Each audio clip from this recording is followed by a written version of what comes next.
欢迎来到巴巴娱乐呀频道，请订阅频道，所以大家不要错过当天最热门的新闻。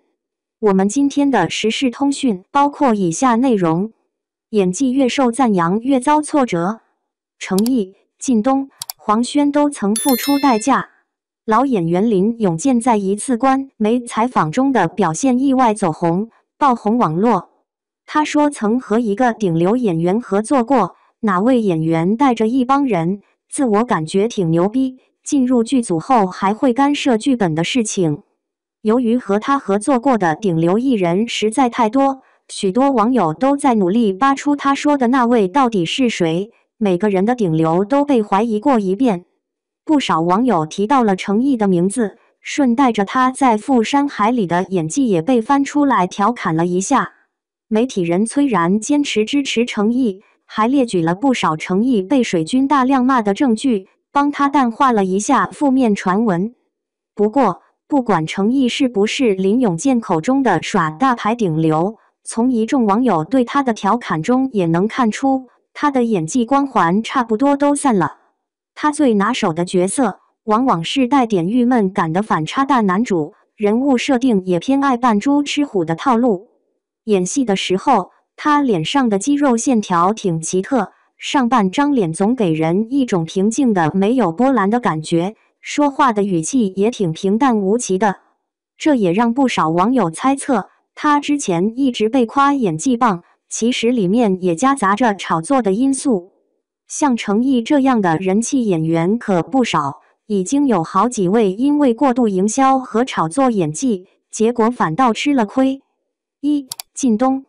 靳东不管是外貌还是气质都非常出色，前几年拍的电视剧都是一部热一部，也没有人怀疑他的演技差，反而把他推崇成演技派，觉得他是D级别的人物。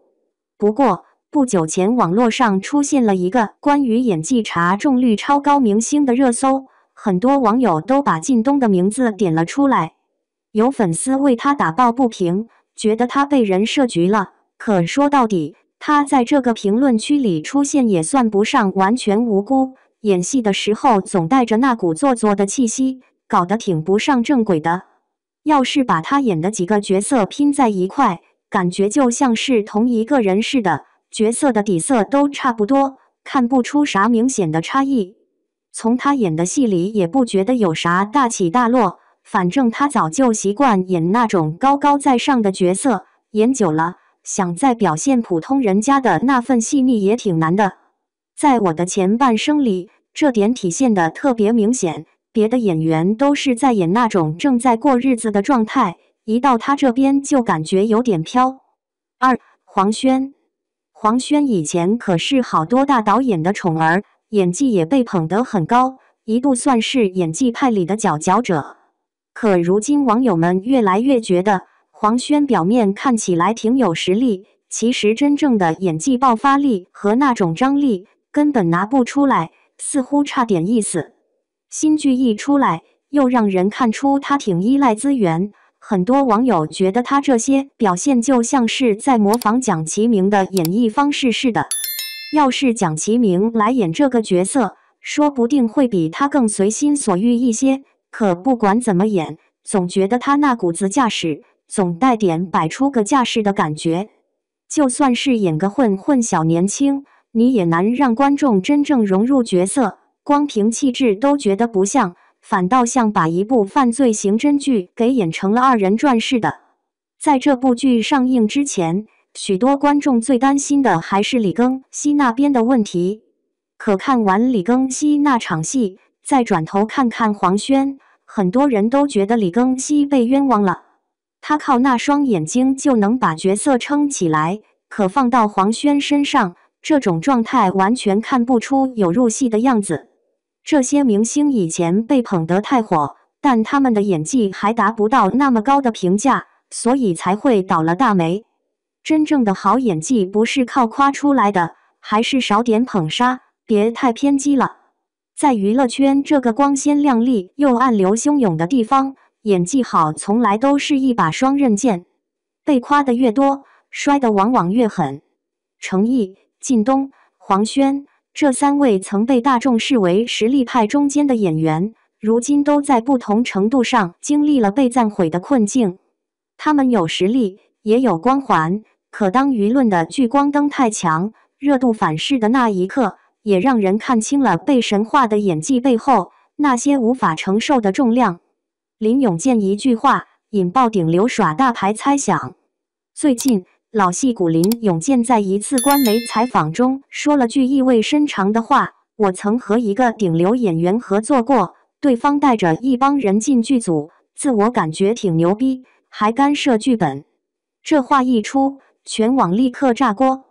林永健合作过的顶流太多，网友们开始疯狂猜测。有人提到程毅的名字，也有人说这事不至于，但不管是真是假，程毅都被迫卷入了舆论的漩涡。有人趁机拿他在《富山海》里的表演开玩笑，也有人认真分析，说他从莲花楼之后就陷入了角色模式化的怪圈。媒体人崔然则站出来为他辩护，晒出他被水军围攻的截图，表示这是营销黑的结果。但在网络时代，解释往往比谣言传播得更慢。对演员来说，最怕的不是演得不好，而是被定型、被怀疑、被舆论推成靶子。程毅的情况正是如此。程毅演技光环下的双刃困局。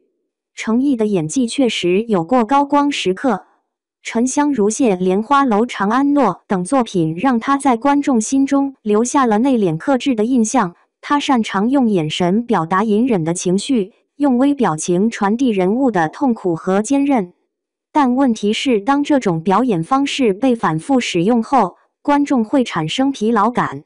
在《富山海》中，许多人发现他似乎又回到了熟悉的套路，轻微皱眉，语调平缓，表情克制。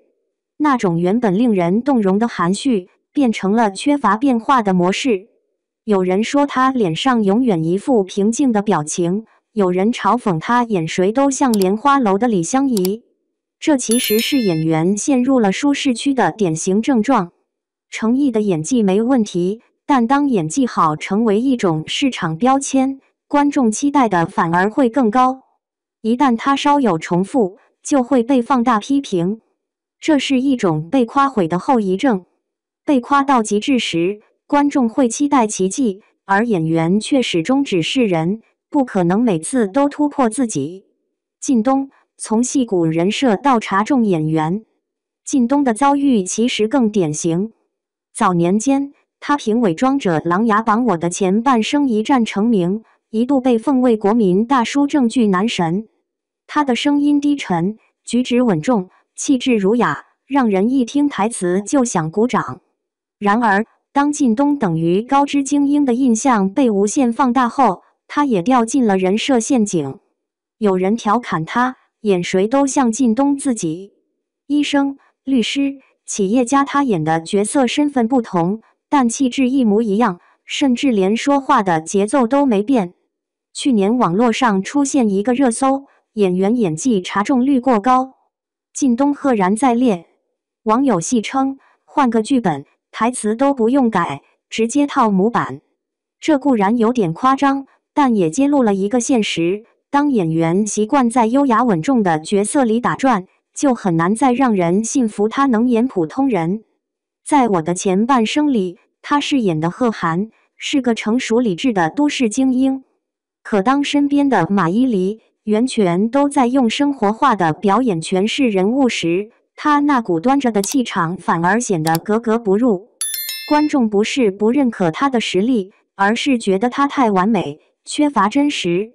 演技最怕的就是太有技巧感。当一个演员的表演像练习出来的，而不是自然流露的，那就是查中率高的根源。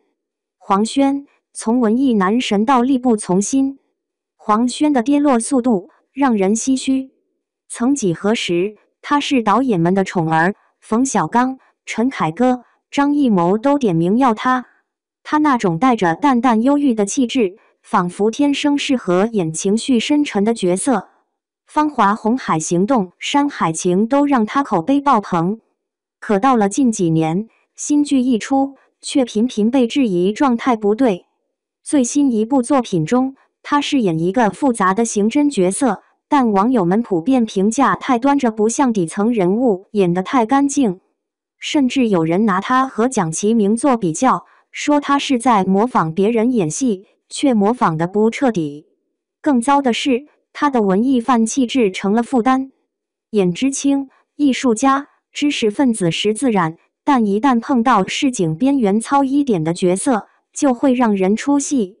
李庚希在剧中反而更惊艳，他用眼神和肢体完成了角色的成长，而黄轩的表演却像在演戏，而不是活着。当观众开始觉得你的演技看得见技巧，那就说明感染力已经在减弱。黄轩的问题在于，他的技术还在，但那种松弛感、信任角色的真诚没了。被夸毁掉的演员不止这3位。其实，这3个人的经历反映了一个共同现象：演技被捧得太高，反而容易遭反噬。娱乐圈最可怕的不是批评，而是神话。当一个演员被贴上演技炸裂、实力天花板的标签，观众就会带着显微镜去看他的新作，一旦发现瑕疵，立刻反噬是失望。这是一种心理落差，观众不是讨厌他们，而是讨厌被误导的自己。而演员本人也常常在不知不觉中被困在某种自我复制的安全区。他们开始迎合观众对演技派的期待，重复自己的神情、语气、肢体，最后演着演着，就连自己都不信了。真正的好演员，从来不是被夸出来的，而是在一次次质疑中成长出来的。少点吹捧，多点容错。程毅、靳东、黄轩的困境，说到底是整个行业的缩影。现在的舆论环境太快、太功利，一个演员稍有突破就被封神，一旦失手就被嘲翻天。可演技不是公式，演员也不是机器。真正的成长是允许他们失败、犯错、调整。当观众学会容错，当行业减少过誉，也许这些被赞毁的演员才能重新找回自己最初的真诚和热爱。毕竟，真正的演技不是被夸出来的，而是被生活打磨出来的。